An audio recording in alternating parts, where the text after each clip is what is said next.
Góðan daginn, verið velkomin í þennan fyrirlestur liðhlaup og óstöðuleika í glin- og húmeraliðnum. Ætlunin með þessum fyrirlesti að vera í rauninni bara undirbúningur fyrir verklega tíman okkar á mánudaginn. Auk þess ætla ég að henda inn á Canvas 2 greinum sem þið skuluð endilega kíkja á með. En þá skulum við bara henda okkur á stað og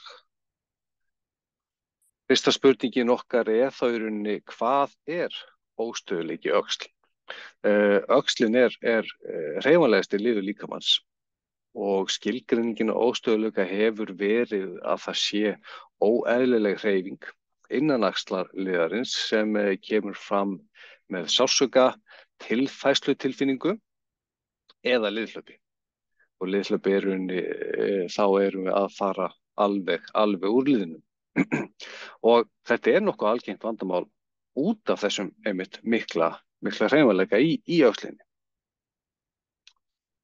Það gjarnan sagt að til þess að setja fram svona einhvers konar þægilega myndlíkingu að öxlin pínu eins og golfbolti sem situr á tíi. Út af því að kúlan svo miklu stærri heldur en skálin sjálf. Þess vegna höfum við í raun og veru allan þennan hreyfanleika í öxlinni. En náttúrulega honum fylgja ákveðnar áskoranir varðandi með þennan óstöðuleika. Og öxlin, ef við hugsum ef við berum öxlina saman til dæmis við mjöðmina, þá getum við séð fyrir okkur og hugsum hvernig mjaðmarliðurinn út að þar nær skálin utan miklu stærri hlut af lærlegshöfðinu eða sirka 2/3, meðan í rauninni það ekkert sérstaklega stór partur af húmeralhöfðinu sem í beinni snertingu við gleinautskálinn. Það í raun og veru bara rétt neðsti parturinn af húmeralhöfðinu sem í beinni snertingu við inferior partinn af glenoid. Þannig að byggingunni fylgja, eins og ég sagði, ákveðnar áskoranir. En ef við förum aðeins yfir faraldsfræðina og hugsum í raun og veru hversu stórt vandamál þetta, þá hafa rannsóknir sýnt að tíðnin svona 24 til 75 á hverjum 100.000 á ári lenda í því að fara úr axlarliðnum.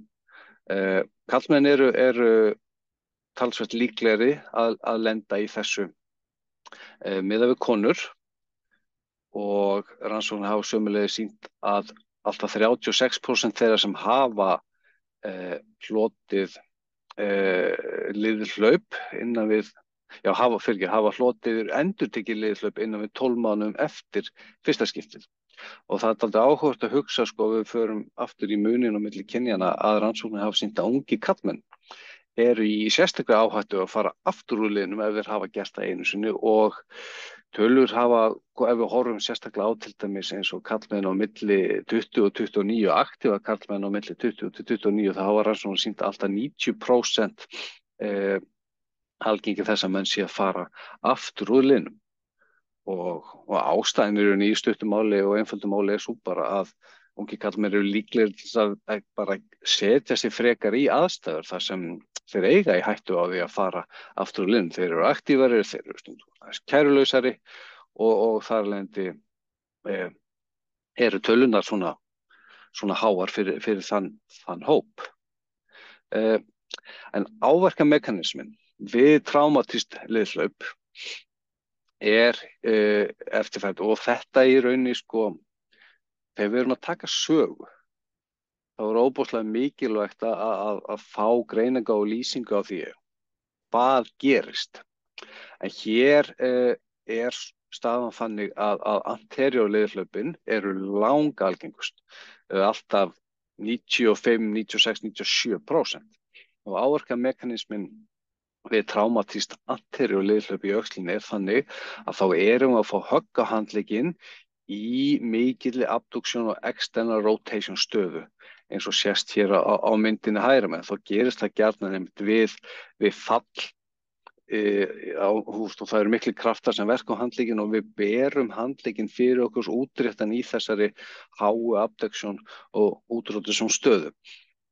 Og það sem gerist þá í raun ef við hugsaum myndina hérna uppi, að hér er við komið allt þetta, handleggurinn í raun og veru heldur ákveðinleiti áfram í þessa átt hérna út, meðan í rauninni krafturinn á líkamanum er að fara áfram beint niður og þá kemur skellurinn á togið hvað mest á anterior partinn á kapsúlunni sem á endanum gefur sig eins og við förum aðeins betur yfir á eftir.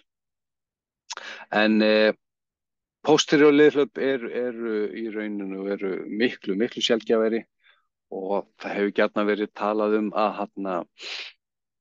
að þau til dæmis gerast þegar fólk fær flogakast og svoleiðis og í svona mjög spesifiskum aðstæðum þar sem höggið kemur í raun og veru beint, ef við sjá þetta fyrir ykkur, höggið kemur beint á olnbogann og krafturinn fer þá í raun allur í posterior átt.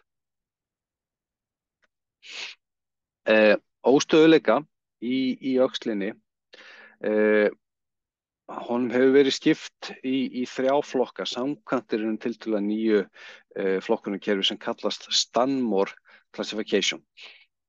Og fyrsti flokkurinn kallast Polar 1 og þar erum við að tala óstöðuleika sem beintengdur einhverju tráma og það eru merki að mjúkvefja eða bein áverka, það sem þið kalla structural deficit within the glenohumeral joint. Það hefur einhver skaði átt sér stað á bein eða mjúkvefina. Polar 2 er óstöðuleiki sem gerist án beinnar tengingu við tráma en samt sem áður er undirliggjandi áverki á bein eða mjúkvefina. Við förum aðeins betur eftir í tengingu þarna á milli flokka 1 og 2.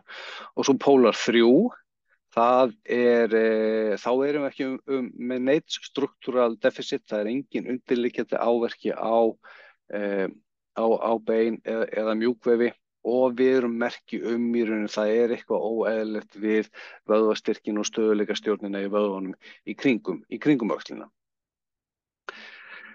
En það sem er svona áhugavert við þessa Stanmore Classification er að við getum verið með ákveðna svona tengingu og færslu á milli flokkana sem við ætlum aðeins að fara betur yfir á eftir. En fyrst ætlum við að taka dæmi struktúral áverka og það fyrsta er það sem kallast Bankart lesion. Og er mjög algengt og sumar rannsóknir hafa sýnt að í bara 100% tilfellum þegar fólk fer úr liðnum er einhver Bankart áverki eða Bankart lesion. Það sem Bankart lesion er í raun og veru, það er rifa á labrumunu í axlarliðnum sjálfum. Og við verðum í raun að rífa labrumið til þess að koma kúlinu út. Ef við höldum áfram aðeins með myndlíkinguna þá hefur labrumunum verið lýst einmitt við í raun hennan litla hring auka stöðuleika á undirskálinni fyrir bollan. Þannig að hlutverk labrum í öxlinni er að dýpka skálina segi ég og stækka snertiflötinn á milli kúlunnar og skálarinnar. Og það sama ef við hugsum aftur bollan og undirskálina að þessi litla dæld hún aðeins stækkar snertiflötinn á milli undirskálarinnar og bollans. Þannig að Bankart lesion eða Bankart áverki er þá þegar við förum úr liðnum og rífum ákveðin part af labrumunu og þar af leiðandi er beinn stöðuleiki í liðnum aðeins minni. Næsta típa af áverka er það sem kallast bony Bankart lesion. Að þá erum við ekki bara að rífa labrum, heldur erum við að brjóta, eins og sést hér á myndina sem kringum inn í rauðarhringnum, þá erum við að brjóta anterior inferior partinn af glenoid skálinni og þar af leiðandi erum við enn frekar búin að tapa þessum beina stöðuleika út af því eins og ég talaði áðan, þá er helsti svona snertifluturinn milli húmeral höfuðsins og glenoid skálanar í kringum hennan anterior og inferior part. Þannig að við bony Bankart lesion þá erum við að hljóta bara beinbrot á herðablaðið og við erum að brjóta skálina og þar lendi getur til dæmis fólk sem fer úr liðnum og fær þennan bony Bankart áverka verið að detta úr liðnum bara endurtekið án neins alvöru álags. Þannig að ef við hittum einhvern sem fer úr liðnum og hann að poppa úr liðnum bara mjög fljótt aftur eftir að hafa verið sett aftur í liðinu upphaflega, þá fer mann að gruna mögulega hefur eitthvað gerst hann inn í liðinu við upphaflega áverkan sem útskýrir það að viðkomandi alltaf að poppa úr liðnum aftur. Svo þriðja dæmið það sem kallast Hill-Sachs lesion og það svona típa af compression eða depression broti á posterior lateral partinn á húmeral höfðinu og hérna erum við að horfa aftan frá og það sem gerist rauninni áverkamekanismin hér, ef við sjáum þetta fyrir okkur þegar öxlin fer úr liðnum og skýst hingað fram, þá rekst aftari lateral parturinn á húmeral höfðinu í framkantinn á glenoid skálinn og býr til þennan defekt hérna í húmeral höfðinu. Og þetta aftur raun og veru getur valdið langvarandi óstöðuleika í öxlinni sjálfur og skapa alls konar verkefni. Þetta náttúrulega bara beináverki, sko. Þannig að við erum með þessar 3 típur af mjúk- og beinvefja áverkum sem geta fylgt traumatískri luxasjón í öxlinu. Það Hill-Sachs lesion, það Bankart lesion og svo bony Bankart lesion. Og þetta eitthvað sem við þurfum að vera vakandi fyrir þegar við erum að hitta fólk og skoða það í fyrsta skiptið. En eins og ég sagði áðan þá til í myndinni ákveðin tilfærsla innan Stanmore flokkunarkerfisins sem gerir það dálítið gott í notkun og hún svona algengasta útgáfan af því að fólk færist úr pólar 1 flokki yfir í pólar 2. Það lendir við erum með upphafið traumatísk luxasjón með einhverjum struktúral deficit. Það einhver mjúk- og beinvefja áverki sem gerist í upphafi sem veldur því að við höldum áfram að fara úr liðnum þrátt fyrir til dæmis endurhæfingu eða eitthvað svoleiðis út af þessum undirliggjandi áverka þá rauninni bara statíski stöðuleikinn sem stöðuleikinn sem kemur frá mjúk- og beinvef, hann bara minnkaður og sem dæmi fyrir stuttu var hjá mér strákur í meðferð sem var 19 ára, hann hafði luxerað, hann var að glíma í Mjölni, Brazilian Jiu-Jitsu ef ég man rétt og hafði farið úr liðnum og svo fer endurhæfingu af stað en hann heldur alltaf áfram að fara úr liðnum við í raun og veru ekkert álag og hann fer úr liðnum 4 sinnum til viðbótar og í síðasta skiptið þá fór hann bara úr liðnum þegar hann var sofandi. Hann bara vaknaði og þá var kúlan einhverstað hangandi á meðfram síðu það sem hún átti alls ekkert að vera. Og þá kemur í ljós að þá fer hann í myndrasóknir og fleira, þá kemur í ljós að hann með mjög stóran undirliggjandi labrumáverka.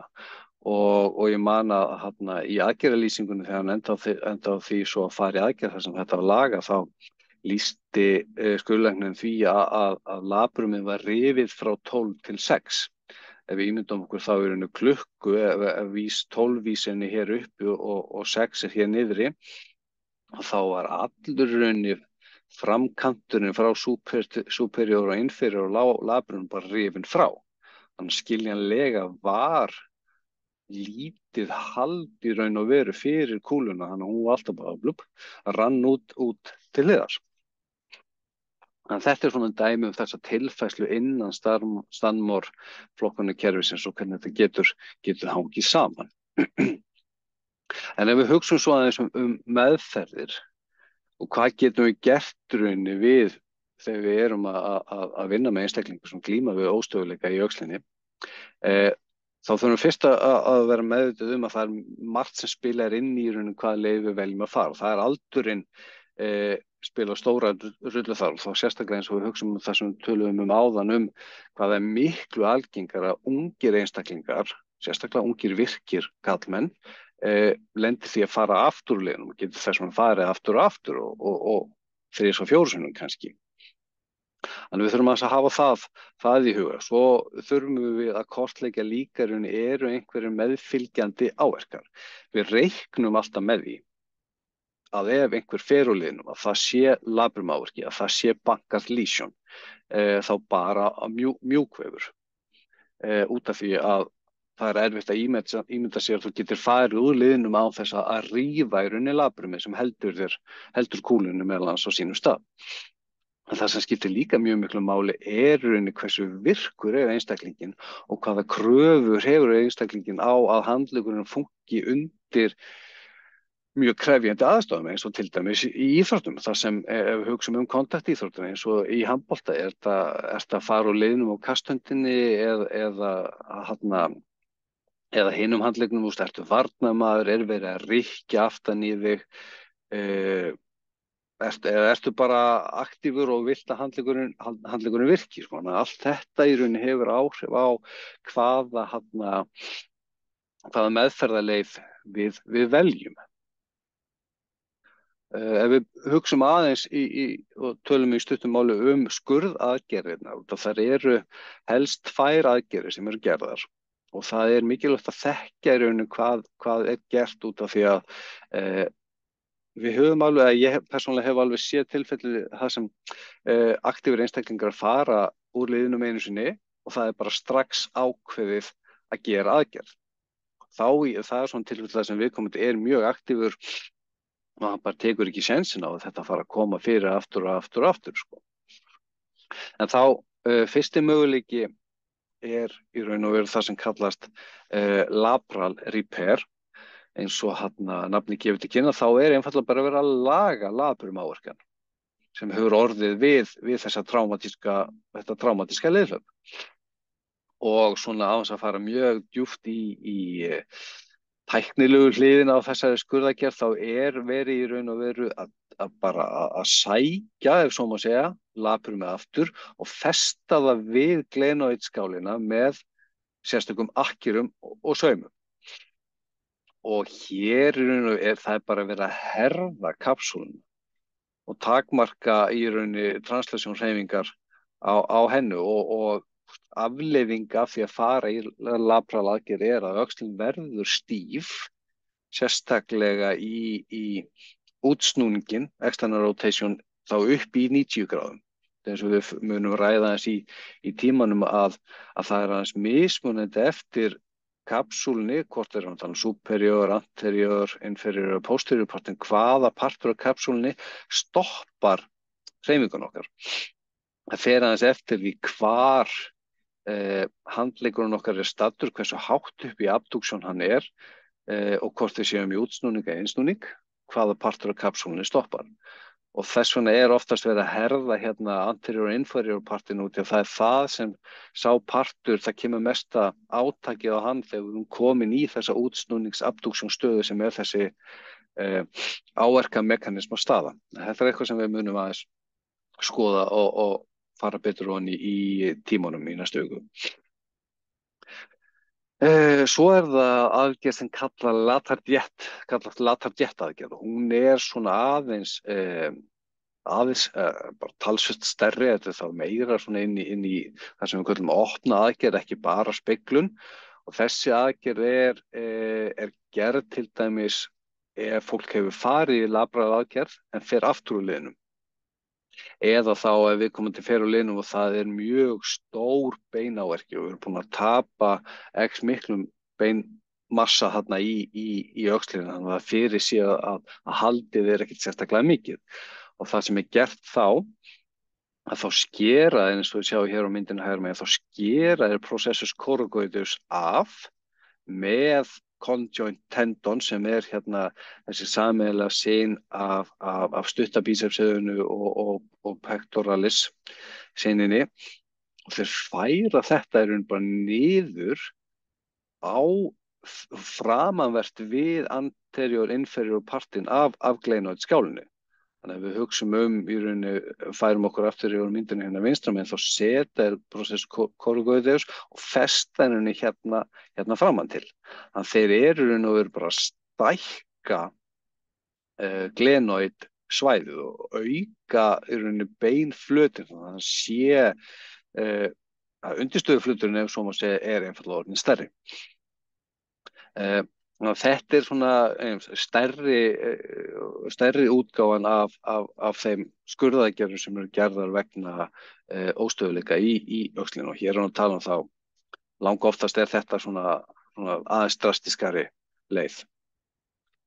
En æfingameðferðirnar, það er eitthvað sem maður í raun og veru byrjar langoftast á. En sömul þótt að fólk hafi farið í skurðaðgerð, þá er þemað í æfingunum samt sem áður alveg að sama og ef við værum að hefja endurhæfingarferli hjá einhverjum sem hafi ekki farið í aðgerð. Ég ætla ekki að fara mjög djúpt í æfingar hér núna, það er eitthvað sem við munum aðeins líka ræða í tímunum, en ætla aðalega að hamra á af hverju virka æfingur og hvað það er við þá sérstaklega rotator cuff grúppuna. Af hverju er rotator cuff grúppan í raun og veru lykil stöðuleika vöðvarnir í öxlinu og ofboðslega mikilvægt að þeir séu sterkir og af hverju við sjáum til dæmis veikleika í rotator cuff vöðvarnir hjá þeim sem eru óstöðugir í öxlinu. Og þá ef við horfum bara á, ef við byrjum að myndinni hérna vinstri megin, við sjá hérna erum við að horfa aftan frá, við erum með supraspinatus, infraspinatus og teres minor og svo hérna framan erum við að horfa á subscapularis. Ef við horfum bara á legu vöðvaþráðana og fáum aðeins tilfinningu fyrir bara hvernig þeir liggja og í hvaða átt liggja þeir og horfum síðan á myndina hérna, þá mynd B á myndinni hérna hægra megin og sjáum þá örvarnar tákna í raun og veru kraftstefnu rotator cuff vöðvanna við samdrátt og tölunar hérna 30, 60, 90, 120, 150 þetta eru bara mismunandi hæð af abduction. Þannig hérna 30 gráða abduction, 60 gráða abduction og svo framvegis. Þannig sjáum við í öllum stefnum, öllum plönum af abduction er kraftstefna rotator cuff vöðvanna alltaf inn að liðskálinni. Þannig að það er verið að toga, þannig að við segjum að raunverulegt hlutverk rotator cuff vöðvanna er að toga húmeral höfuðið inn í liðskálina og halda því þar. Og það segir sig sjálft eftir því sem rotator cuff vöðvarnir okkar eru sterkari, því betri eru í því að halda kúlunni bara á sínum stað. Þrátt fyrir að það sé kannski að handleggurinn sé komin í mjög ekstrím stöður hátt aftur fyrir okkur í mikinn útsnúning og ef köffin er sterkur, þá fer kúlan ekki neitt. Það er grunnprinsipið í æfingameðferðinni í kringum rotator cuff æfingarna er að gera þá betri í því að halda kúlunni á sínum stað og vega á móti togi frá öðrum vöðvum eins og latissimus dorsi og pectoralis major sem gjarnan sagðir vera svona helstu óstöðuleika vöðvar axlanna. En það er sömuleiðis eitthvað sem við munum að skerpa á í tímunum. En það sem hefur verið að koma fram að meiri krafti núna undanfarnu er ekki bara það að hugsa styrkinn, heldur að æfa líka það sem kallast rate of force development eða hraði kraftmyndunar. Út af því að þetta gerist oft svo hratt að við fáum högg á okkur og við erum að tala með einhverja millisekundur og þannig að hugsunin er hér að það er ekki nóg bara að vera sterkur, heldur þarftu að geta framkallað hámarkskraft mjög hratt, nægilega hratt til þess að bregðast við óstöðuleika áreitinu sem kemur við fallið eða togið eða hvað sem gerist. Þannig að þetta er dálítið skemmtilegu vinkill inn í æfingarnar að blanda þessu saman við hefðbundnar styrktaræfingar. Við þurfum að vera fljót í að virkja vöðvana, kveikja á öllu og ná að búa til makskraft á sem stystum tíma. Og ég ætla að bara taka hérna örstutt 2 dæmi og aftur eins og ég segi, þetta er eitthvað sem við fáum tækifæri til að ræða betur í næstu viku. En það er, við nokkrum árum var búið til prógram í Derby í Englandi og þeir kölluðu það bara Derby Instability Shoulder Rehab Program og það er svona ákveðið viðbragðsþema í æfingunum. Og hér sem dæmi eru myndin hér uppi, þetta er æfing sem kallast bara drop and catch. Og þá erum við í þessari útréttu scaption abduction stöðu með 1 kíló lóð í höndunum, við erum einfaldlega bara að sleppa því og grípa það aftur. Þannig við erum alltaf að bregðast við áreiti og nota róttökuköfðan til þess að stabilisera öxlinni hvert einsta skipti sem við bregðumst við. Og sama hér niðri vinstra horninu þá drop and catch í þessari svona viðkvæmu í rauninu stöðu, 90 gráða abduction og 90 gráða útsnúning, þannig að við erum með drop and catch í þessari stöðu hérna líka. Og svo lengra inn í prógrami erum við komin í drop arbeir og það mismunandi stignur eftir hvort við erum að halda okkur niður að vegg, eða bekk, eða gólfi, hurðarkarmi. Þannig hér erum við bara alltaf að æfa okkur því að bregðast við, kveikja á kerfinu og búa til hámarks kraft á sem stystum tíma. Svo fyrir nokkrum árum þá var breskur sjúkraþjálfari sem heitir Ben Ashworth. Hann kom fram með test sem hann kallar Athletic Shoulder Test eða AST-test. Og grunnhugsunin hér að hugmyndin af þessu kviknaði þegar hann var að vinna með rúgbíleikmönnum og það voru margir hverjir leikmenn sem voru að glíma við krónísk meiðsli. Þeir stóðu sig vel í svona hámars styrktarmælingum. En það var samt eitthvað undirliggjandi sem var ekki alveg nógu gott.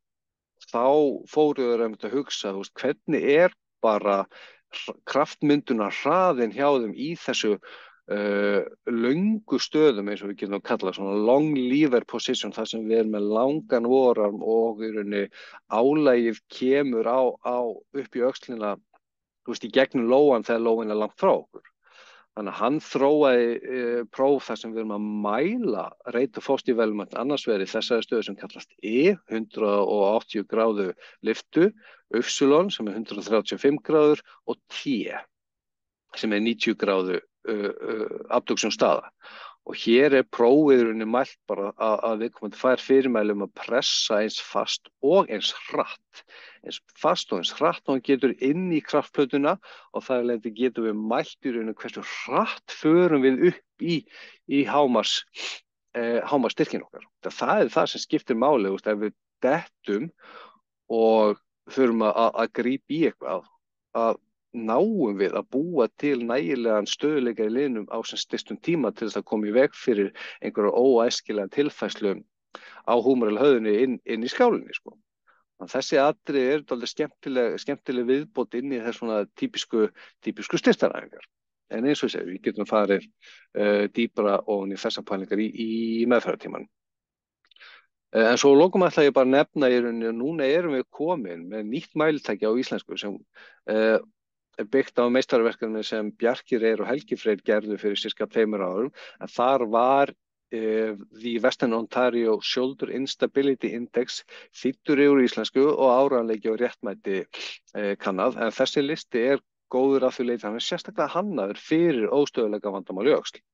Inniheldur 21 spurningu þar sem fólk beðið að meta alls konar atriði á skalanum 0 upp í 100, en það sem sérstaklega þennan að hann með svona subkategóri og það sem tekið inn í tilfinningar og lífsstíl. Það sem einkennir oft óstöðuleika vandamál í öxlinni ekkert endilega verkið, heldur meira hræðsla og óöryggi við að beita handleggnum í krefjandi aðstæðum. Þannig að þessi listi sérstaklega góður til þess að ná svona utan þau atriði sem ofta að hrjá fólk, að það hrætt við að setja handlegginn í ákveðna stöður, treystir honum ekki og svo framvegis. Og það bara óbúslega mikilvægt líka fyrir okkur sem sjúkraþjálfara að hafa eitthvað gott mælitæki til þess að geta sagt, ok, þú skoraðir X hérna og nú 3-4 mánuðir liðnir og skorið hefur lækkað í þetta, þannig að það eitthvað jákvætt í gangi. En ef við tökum það örstutt saman, öxlin sem sagt hreyfanlegst í liður líkamanns og anterior liðhlaupin eru langalgengust, alltaf 95-67%. Ef við þurfum samt sem áður að vera vakandi fyrir því ef það eitthvað í sögunni sem bendir til að mögulega gæti viðkomandi að fengi posterior liðhlaup. Algengi endurtekinna liðhlaupa mjög hátt og þá sérstaklega hjá ungum aktífum karlmönnum.